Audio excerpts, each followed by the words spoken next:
എല്ലാവർക്കും പുതിയൊരു വീഡിയോയിലേക്ക് സ്വാഗതം. നമ്മുടെ ഇന്നത്തെ വിഷയം വളരെ പ്രധാനപ്പെട്ടതാണ്. ബൗണ്ടറികൾ. മലയാളത്തിൽ ഇതിനെ അതിരുകൾ എന്ന് പറയാം. പലപ്പോഴും ആളുകൾ വിചാരിക്കുന്നത് ഒരു ബന്ധത്തിൽ നോ എന്ന് പറയുന്നത് മാത്രമാണ് ബൗണ്ടറി എന്നാണ്. ശരിയാണ്, നോ എന്ന് പറയുന്നത് ഒരു ശക്തമായ ബൗണ്ടറി തന്നെയാണ്. പക്ഷേ ബൗണ്ടറി അതിലും വലുതാണ്. നമ്മുടെ മാനസിക ആരോഗ്യത്തിനും ആരോഗ്യകരമായ ബന്ധങ്ങൾക്കും സന്തോഷത്തോടെയുള്ള ജീവിതത്തിനും ബൗണ്ടറികൾ അത്യാവശ്യമാണ്. ബൗണ്ടറി എന്താണെന്ന് നമുക്ക് ഈ വീഡിയോയിലൂടെ നോക്കാം. ബൗണ്ടറി എന്നാൽ വ്യക്തിബന്ധങ്ങളിൽ നമ്മൾ ആരാണ്, നമ്മളുടെ മൂല്യങ്ങൾ എന്താണ്, നമ്മളുടെ ആവശ്യങ്ങൾ എന്താണ്, മറ്റൊരാൾ നമ്മളോട് എങ്ങനെ പെരുമാറണം എന്നതിനെക്കുറിച്ചുള്ള കൃത്യമായ നിർവചനമാണ്.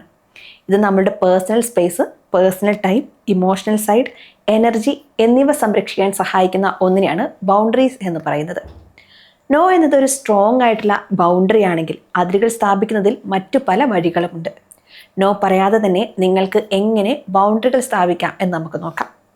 ഒന്നാമത്തെ കാര്യം ക്ലിയർ കമ്മ്യൂണിക്കേഷനാണ്. നമ്മുടെ ആവശ്യങ്ങൾ വ്യക്തമായി അതുപോലെ തന്നെ സൗമ്യമായി അവതരിപ്പിക്കുക എന്നതാണ് ഏറ്റവും നല്ല വഴി. എനിക്കിഷ്ടമുള്ള കാര്യങ്ങൾ ചെയ്യാൻ എനിക്ക് വേണ്ടി കുറച്ച് സമയം വേണം എന്ന് പറയുന്നതും എനിക്കെൻ്റെ സ്വന്തം കാര്യങ്ങൾ ചെയ്യാൻ ഒരു ബ്രേക്ക് വേണം എന്ന് പറയുന്നതും ബൗണ്ടറിയാണ്.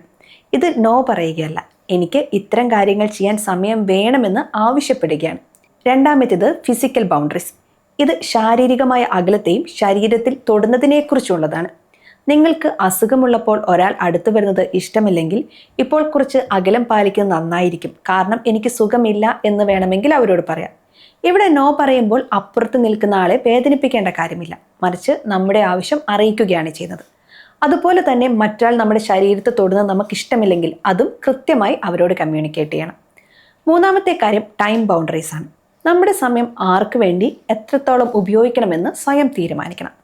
ഞാൻ ഓഫീസിൽ നിന്ന് വന്ന ശേഷം 7 മണി വരെ ഫോൺ കോളുകൾ എടുക്കില്ല, അതെൻ്റെ കുടുംബത്തിന് കൂടെയുള്ള സമയമാണ് എന്ന് പറയുന്നത് കൃത്യമായൊരു ബൗണ്ടറിയാണ്. ഇത് നമ്മുടെ സമയത്തെ നമ്മൾ വിലമതിക്കുന്നു എന്ന് മറ്റുള്ളവരെ അറിയിക്കുക കൂടി ചെയ്യും. നാലാമത്തേത് ഇമോഷണൽ ബൗണ്ടറീസ് ആണ്. മറ്റൊരാളുടെ മാനസിക സമ്മർദ്ദം നമ്മളുടെ മേൽ അടിച്ചേൽപ്പിക്കാതിരിക്കാനുള്ള കഴിവ് നമുക്കുണ്ടായിരിക്കണം. ഒരാൾ ദേഷ്യപ്പെടുമ്പോൾ നിങ്ങൾക്ക് ദേഷ്യം വരുന്നത് എനിക്ക് മനസ്സിലാകുന്നുണ്ട്, പക്ഷേ ആ രീതിയിൽ എന്നോട് സംസാരിക്കാൻ എനിക്ക് താല്പര്യമില്ല എന്ന് പറയാം. നമുക്ക് പിന്നീട് സംസാരിക്കാം എന്ന് പറയുന്നതും ഒരു ബൗണ്ടറിയാണ്. ഇത്തരത്തിൽ പല രീതിയിൽ നമുക്ക് ബൗണ്ടറി സെറ്റ് ചെയ്യാൻ സാധിക്കും.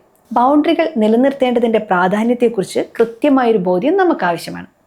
അതിരുകൾ സ്ഥാപിക്കുന്ന ഒരു സ്വാർത്ഥതയല്ല, മറിച്ച് സെൽഫ് കെയർ ആണ് നമ്മൾ അറിയണം. ബൗണ്ടറികൾ സെറ്റ് ചെയ്യുമ്പോൾ നമ്മുടെ ആവശ്യങ്ങളെ ബഹുമാനിക്കാൻ മറ്റുള്ളവരെ കൂടി പഠിപ്പിക്കുകയാണ് ചെയ്യുന്നത്. അതുപോലെ നമ്മുടെ പരിധി എന്താണെന്ന് അറിയുമ്പോൾ ആളുകൾ ആ പരിധിക്കുള്ളിൽ തന്നെ നിൽക്കാൻ ശ്രമിക്കും. നമ്മുടെ ആവശ്യങ്ങൾ അംഗീകരിക്കപ്പെടുമ്പോൾ ബന്ധങ്ങളിൽ കൂടുതൽ വിശ്വാസവും സുരക്ഷിതത്വവും അനുഭവപ്പെടുകയും ചെയ്യും. ബൗണ്ടറികൾ എന്നാൽ ഒരു പ്രതിരോധമായി കാണേണ്ടതില്ല. എപ്പോഴും വലിയ ശബ്ദത്തിൽ നോ പറയേണ്ട ആവശ്യവുമില്ല. ചിലപ്പോൾ ഒരു നോട്ടം, ഒരു മൗനം അല്ലെങ്കിൽ നമ്മുടെ പ്രവൃത്തികൾ പോലും ബൗണ്ടറിയായി പ്രവർത്തിച്ചേക്കാം. ബൗണ്ടറി എന്നത് നോ എന്ന വാക്കിൽ മാത്രം അവസാനിക്കുന്നില്ല.